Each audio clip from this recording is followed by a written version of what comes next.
Indian institute of management বিলখন পাছ সদনত আহে কংগ্ৰেছ দল আৰু অসমৰ পৰা যোৱা কংগ্ৰেছৰ সাংসদসকলে তাক বিৰোধিতা কৰিছে আৰু ইয়াৰ ভিডিঅ'ও আছে। তেওঁলোকে ন' বুলি চিঞৰি আছিলে।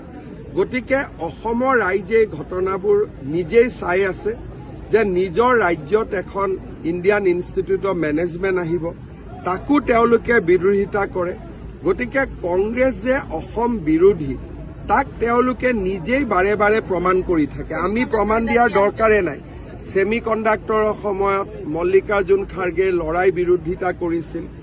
IIMত অসমৰ পৰা যোৱা সাংসদসকলে বিৰোধিতা কৰিছে।